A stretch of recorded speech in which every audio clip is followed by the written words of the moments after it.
bokena kozwa pouvoir epa kana menananga bosala badil siko badil na bino ekomi peuple akokotela yo na nini Congolais. Est-ce que vous avez réfléchi? Moto aza traître. Bokolo kotele na nini? Félix Tshilolo vani wana pendant 7 ans. Au commis milliardaire. Entourage non ba millionnaire. Entourage non ba milliardaire. Boïba ka ba milliards de dollars Félix Tshilolo. On peut ça peuple en nini. Ah, ebisi Kagame aza nani partenaire fiable. Ba bengi Kagame na stade na liwa Etienne Tshisekedi. Si vous passez à la carte en cercle, tu évites tous les cas jour en haut, Makambo et Koiban. Yonani, Oboya Kagame, Yonani, Hitler, Moutamboumi, ba Congolais Koleka, deuxième guerre mondiale, même première guerre mondiale. To Koufi, ba Congolais, ba Ndekolamso, ba Koufi, ba témoin diaspora. Ngana ya ko soutenir bino, po Bozo Bunda, ba guerre na bino, ba intérêt, ya sous-sol à Congo. Boa malade bino ba Congolais. Tika banyo kola bino kaboy. Boko mona ma ete ke bozo kabiso ba lidero nzamba sana te toza libanda. Boko souffrir na note. Ça c'est le commencement. A mercenaire yo ziwana. Ba komgura ba libérer ta territoire mon côté. Ya ona zotu na bino ba Congolais. Tango ngai boketu ambo premier jour na bani ko telema to kwesi kaname na 2018. Totele biso peuple mokonzi, totele meli Félix Tshilolo, tokena ko kitisa drapeau, to matisa drapeau ya bosomi, ya unité ya Zaïre. Bino ba Congolais bobano yo kabiso te. Nazo tuna bino ba diaspora. Pour le temps, Kagame, oui. Kagame a bomi 15 millions de morts. Mon Seven a bomi 15 millions de morts. Banani bana misala ya Kagame. Eza Félix Wanate. Tant que Félix Akeneki copie sa licence, Kagame exploité, or Kagame comme partenaire fiable. Bobo Sani, pouvoir, nazo tuna bino, pouvoir neza banani. Yaba Congolais, les longs de Tobi matotuna. Toko no kufela, na mama no, mais zo atoniti. Zoa Tony, zoa bana ba député na 500 à Liboso, zoa bana Jean-Pierre Mbemba, yaba Kameri, ali boko no bundate. Zoa Tony, wana bana no mbali, ala tateni mitera ake no bunda, tozo mona ndenge mona Museveni, bazo bunda. Zoa Tony, na bana ba Mbemba, po ba olia kabino moko. Boko no bunda nano, ko bote kabiso nye, boko no bunda. Pouvoir a banane, totia nano. Bande koboka bakolo pouvoir obino bolingi bokufela boyoka Congolais mo makambo bosala kokanga peuple akufa na nzala 30 bosi boboma peuple la siko bozo kanga bango par force po ba ke no bunda babuna na banani mais na 3 mois formation bosala ki boso ju combien formation bosala ki liboso o ba peto botibe bango na S babundi babeta tala si roquette siko bona bokozwa aéroport tout babotoli gombe tombete ngala so sabina information kuna la kisasa be kosia na batu so bazo gombe tombete bolo bokela bola kisabiso bokita na aéroport a Goma bokita na aéroport a Goma tomo na bino bokita na aéroport a Goma te bango be ba okena na Bukavu bakozwa bino po bona armée tribale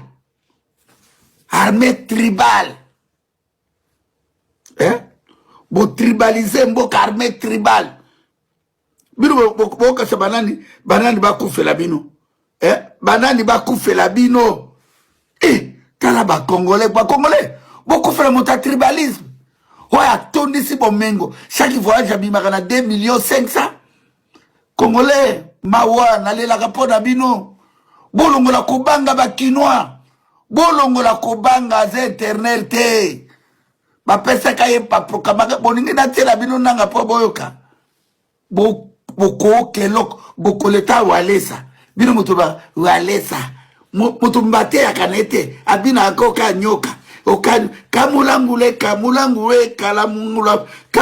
wa abina kadeka te ya kate batone bakangi ba veste betolo wanya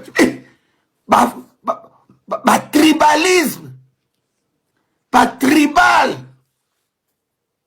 bandoki, binemi ya peuple ya nation ya Nzambe, ana complicité, il y a 15 millions de morts, autour à zanakata tribalisme, autour à trahir mboka wana, autour à nyokoli peuple wana, et puis si les peuples Tata Nzambe, batona babimate, basi là-bas vivre yango, neti biso to vivre, tout ça qu'on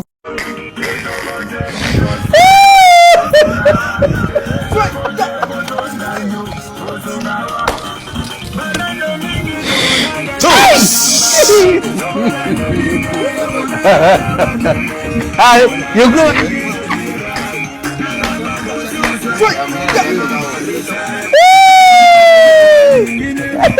Ayo mama, ayo mama.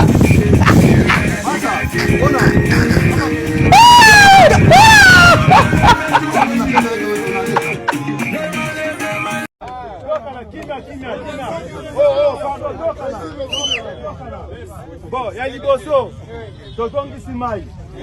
Et puis tozongisi courant.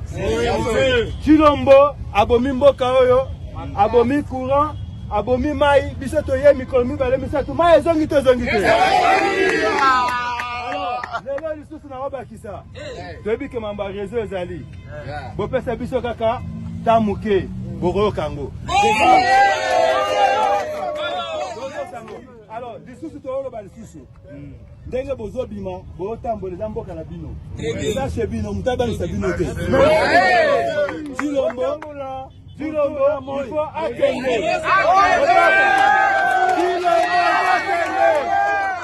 Chilombo, kende. Chilombo, kende. Chilombo, kende. Chilombo, kende. Chilombo, kende. Chilombo, kende.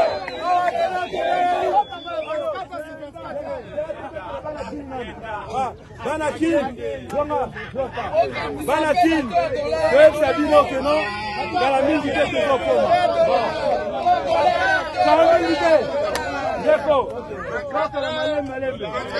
Alors, c'est que le bique, Maï tozongisi, courant tozongisi, Tolobi tozokenena, réseau et Rozonga.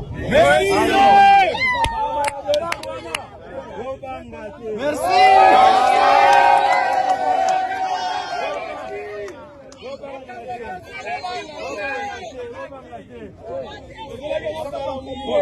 La ville est calme, Todalia. Merci à Bagel, merci à Balagoma, merci à Bissonnoso.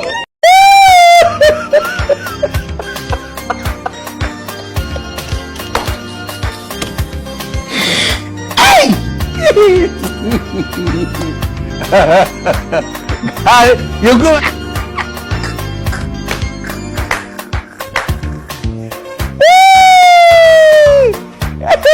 Ayo mama, ayo mama.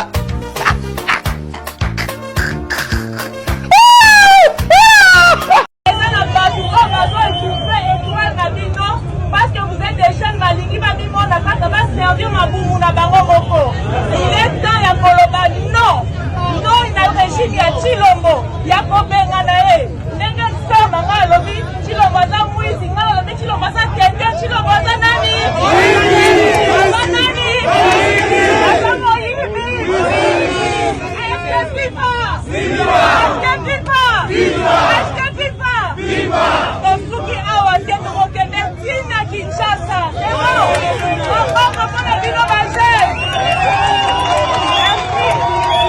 Si chaque Congolais, où qu'il soit, prend toute la mesure du combat qui est le nôtre, j'appelle donc la nation entière, hommes et femmes, jeunes et vieux, acteurs politiques, opérateurs économiques, membres de la société civile, confessions religieuses, artistes et sportifs à se mobiliser, à faire bloc derrière nos vaillantes forces armées et à contribuer chacun à son niveau à l'effort de guerre. J'ai instruit le gouvernement de mettre en place des mesures rigoureuses de réduction du train de vie des institutions et de leurs animateurs afin que les ressources ainsi économisées soit directement réorienté vers le soutien à nos forces armées. Dans cet effort national, j'en appelle également à la responsabilité du secteur privé, qui est invité à contribuer activement à cette cause commune. Tout ce que tu peux faire pour ton corps un jour, ton corps te décevra.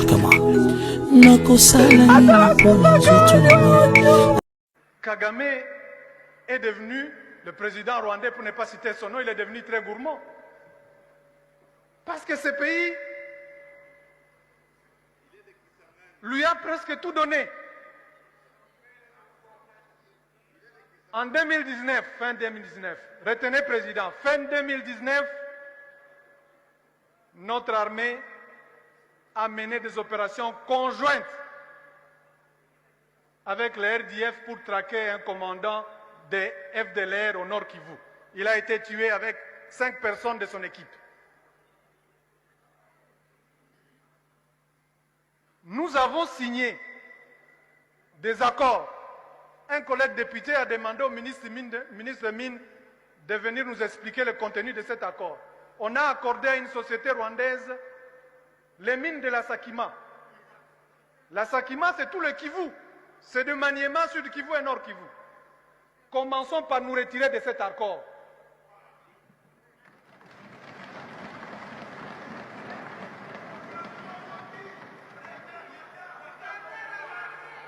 Et donc,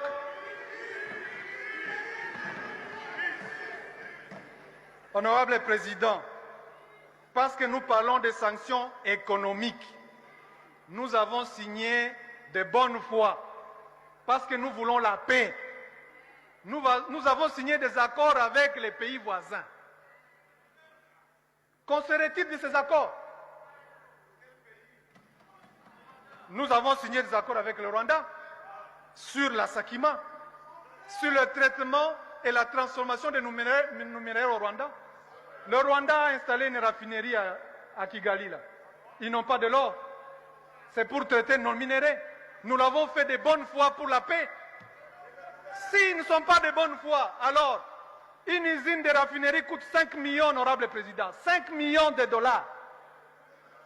Je ne vais pas vous dire combien d'argent nous gaspillons ici dans le tralala.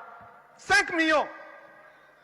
Et nous allons ici crier tous les jours, on nous fait la guerre alors que nous alimentons nous-mêmes. Parce que ce que Tali, bango opposition, bazaki wana, abunagana, bazolo baboye, naboye, kotanga kaba village. Mais jamais koyoka bazotanga, localités qui sont récupérées par nos militaires. Voilà pourquoi j'ai dit, les gens ont servi du Rwanda. Et là, on me super inalo. Félix Tshisekedi, bolingo naye, ya Congo ka yonde mtoyebi. Oh, ngana yebi, Félix Tshisekedi alingaka peut-être Congo, ce qui a za mokonzi. Mais en dehors de Congo, na yebite. Qui a souvenance? Ya boyoka Félix Tshisekedi a soutenu FARDC tant Mamadou a se battu. Aza? Azate. Félix Tshisekedi, membre de l'UDPS, à l'époque il y a Mobutu, quand l'AFDEL entrait, ils ont fait la déclaration soutenant l'AFDEL. Qui a déjà vu un opposant le faire? Azate. Félix Tshisekedi a même Kagame 2 fois na Congo, je dirais même 3 fois. Na Matanga, Awa, Yonani, Oboya Kagame. N'est-ce pas que Kagame était criminel, était sanguinaire? Oui. Na Goma, il a fait aussi. Bon, déjà population, Bakendego Yamba Kagame, Bapesa, Bayambaye avec triomphe, avec pompe. Alors que Kagame était un sanguinaire. Tolomouan, dans le mois de mars 2019. Félix Tshisekedi a pris une ordonnance graciant ma militaire, il y a un 23 qui était arrêté dans la montagne à Itombwe, jugé dans Ouvira, après si la mot grâce présidentielle, et pourtant on va dire qu'il a peine de mort. Bernard Maéché Biamou alias Pikawan. Mais c'est lui qui est chargé observance. Il y a un 23. Il était ici. Il était en prison. Il a été gracié par Félix Tshisekedi. L'essentiel, il y a des officiers à M23. Ils ont été soutenus par Félix Tshisekedi. Ils ont fait de 2019 à 2022. Bernard Maéché était ici, à Kinshasa. Avec Obima vers le mois d'août. Et après, il faut rejoindre le M23 et ainsi de suite. Mais le M23, Qui a réchauffé les M23? C'est Félix Tshisekedi. C'est lui qui a permis au M23 de se reconstituer.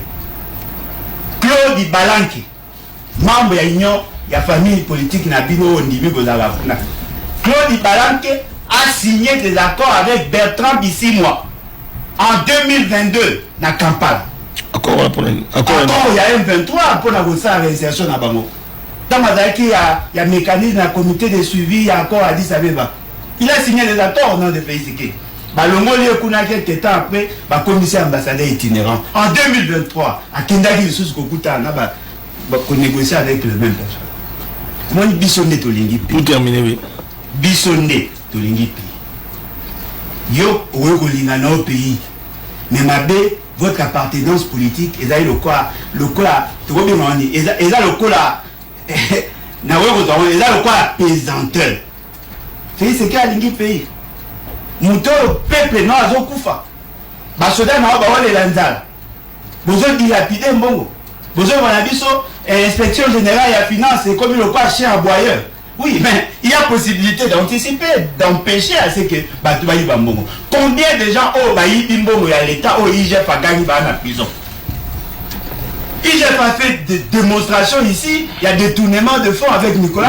Mais pour le 22 janvier, non, tu as un verdict. Parce que aussi la justice.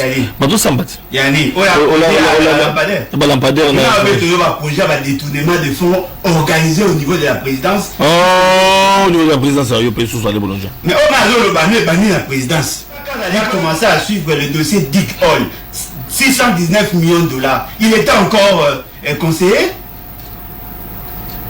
Dossier à Maïka Senga, il y a 27 millions. Oh, Babimi, c'est là qu'il y a un faux procès. Et pendant qu'il était encore conseiller, Mbongo, il y a Chile, 13 millions. Là, qu'il est encore conseiller, 15 millions, il y a des comptes, il y a rétro-commission.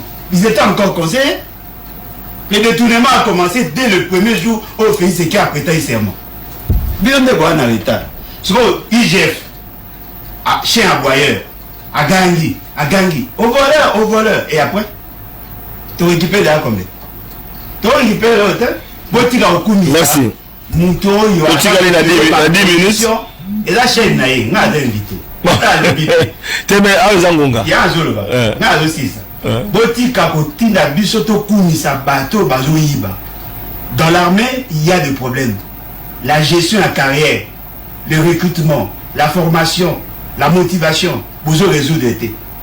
Mais vous dites que Bisoto Koumisa, oui. Mais dites-nous aussi la vérité. Situation est année. M23 a commis qu'occuper 3 ou 4 territoires nérénis. Parce que vous avez qui défait, vous avez ici Bango, vous avez ici Bango possibilité, vous avez ici Bango. Et vous pensez que tu vas soutenir. Nous aimons le pays. Merci. On n'est pas obligé à soutenir. Président Bolonjo, merci. Bino ya kuteke mena ni bigo mani bigo chimona vite bino ikala nweni bana ba mwena kaseka me mujiji moto nchanana switi kena kuto sombai sombe shai mwanenu panshi mweza jibwe ujinka yende muvitei kena ni mutu ujibwako muloga jiseto ujinka yende kena ni mutu amunwenu bana babu nwenu bavala jinanga ja mwanenu nwenu bavala jinanga ja mwanenu nujinweza mwalu mvitei kaya kulunguluka to kaya kwa tana sabatu kwa tana sabubu tu kaya kwa tana sabatu kwa satu tu bana be tupiga na imbubu mwe tupiga na imbubu mwe tupiga na imbubu mwe tujimuntu mwe mulumu kama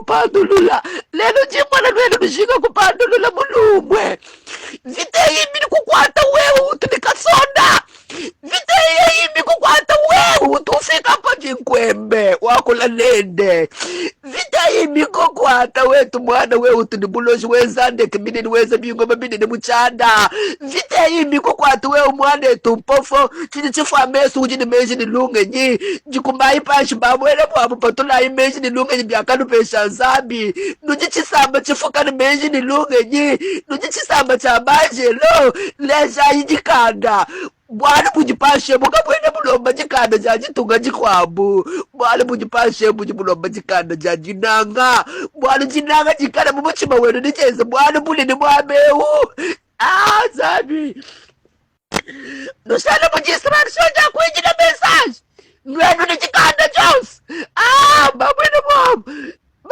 mwamu bana betu bana epitetele zai angata ijipu jakalupeshe chisekechi ipa chilayi kujibafumu ipa chilayi kujibashefu kutumie lalayi pashi jibugulushayi mujina ja chilombo umukina bwabwana bwenu bwabyuma bijiulupesha vite imba yilwangana kuti esprit wajinanga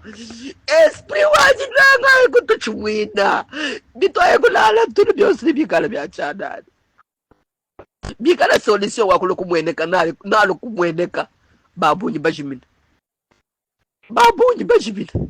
vita myanga tumulunguluko kajinwenu beza baswika meyi babi bazambi njinu lomba kalu ikulala babwena babu kalu ikulala fila imilombo kujinzambi injimumanyi ni muchikondo eti chilombo ujinkaya njumanyi ni zambi amupesha mejini luga njimubyaka pesha isalu solo amupesha mejini luga njimubyaka pesha isolo zambi ayikufila jikanda kuji mubwaka pesha idafi jikwa kushipa Goliath